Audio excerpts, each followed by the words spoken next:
Ciao, how's it going everybody? Welcome to the very first episode of Thoughts, a new series in which I'm going to be giving any of my opinions or thoughts on any sort of anime, video game, or just topic in general that interests me. It's basically just a rambling series where you get to hear me ramble about anything that I feel like rambling about. So if you're into that, then you should definitely check it out. For this very first episode, I'm going to be talking about the anime Toradora, which is an anime I recently watched. It's a slice-of-life romance anime, and if that does not interest you, then I suggest possibly not watching it. But there's a possibility that you should, as I personally am not a big fan of this genre. For the most part, I found this anime to be pretty enjoyable. There are certain things about it that are not exactly for everybody, but there are certain things about it that I feel are pretty good. So what do I feel is good? Well, for one thing, the show has certain themes and motifs that come together to deliver sort of message at the end, and you might really not even notice them throughout the course of the show, but they actually become pretty prominent at the end of the series, and it's definitely interesting to see. The characters are also pretty interesting as they don't generally follow anime archetypes. For the most part, you have Glasses Kun being completely different characters than you would usually expect. Does this completely change the dynamic of the show entirely?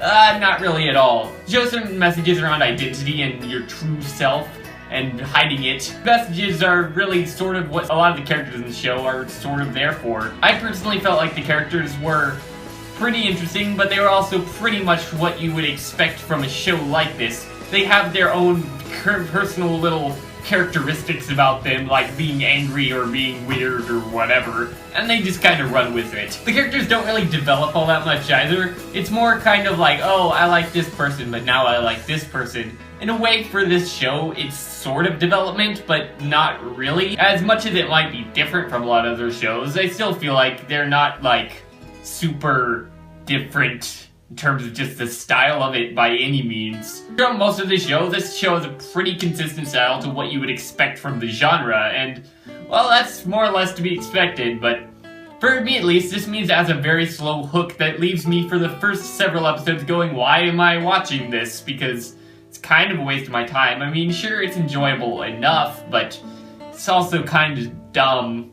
I personally don't usually enjoy the humor in this show as much as a lot of people probably do, and funny antics and random scenes where not a lot is happening don't really do it for me. When a show gets into serious messages and whatnot is when I actually get hooked and interested. This show has a fair amount of that, but really not enough to capture you for several episodes. The show really starts to get into this and really later as it goes on, and it makes it worth watching if you're willing to go along for the ride, but if you're wanting to only watch like 5 episodes of something for fun, you probably won't really get much out of this because the plot moves extremely slowly. If there really is a plot, of course, because this is a slice of life, meaning that every episode is going to just have some, like, random culture festival, and it's gonna spend, like, 3 episodes on that culture festival, and not anything might happen at the culture festival, or maybe, like, one thing will, but not really a lot. As for the romantic aspect of it, it went for a pretty interesting approach here, especially since, well, the 2 romantic characters, without really spoiling anything, are arch enemies at first, and trying to get somebody else. But as turns out, well, I'll leave that for you to look at.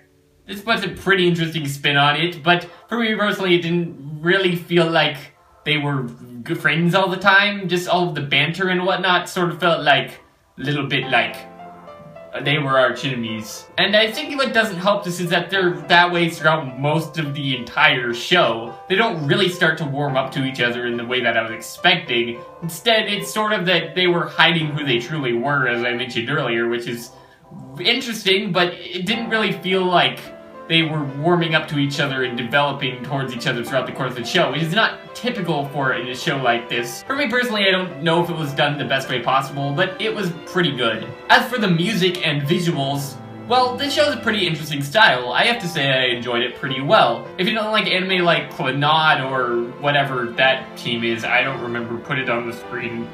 I'd say it's pretty fair to say that you'll probably like the style. It's similar to most anime styles out there, but it has a little bit of its own signature tone to it, and that makes it pretty interesting. Now, the animation isn't the best, and the music quality is okay.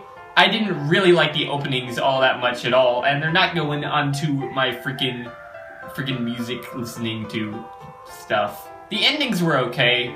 I don't know. For the most part, the show has pretty good music, I would say.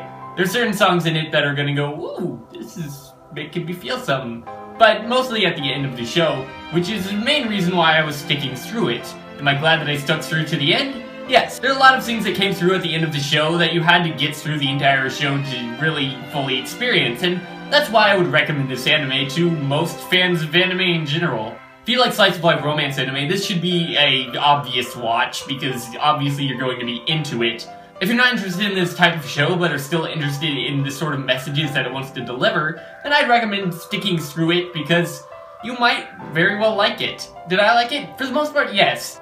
I wouldn't say any of the characters drastically change or anything. They're more just this type of character, and they just roll with that.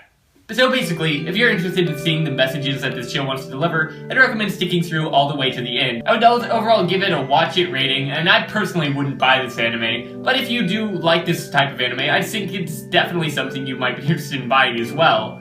So, I'd recommend you at least try to get through the first, 5 episodes, and if you absolutely don't like it, then go ahead and give up on it, but if you think that it's just okay, just know that it will get better and it will pull through at the end, at least it did for me. So that was my review of Toradora. If you want to watch some of my other videos, you can click somewhere on the screen right now.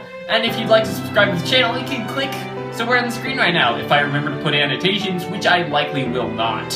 I hope you all have a wonderful time, and I'll see you next time.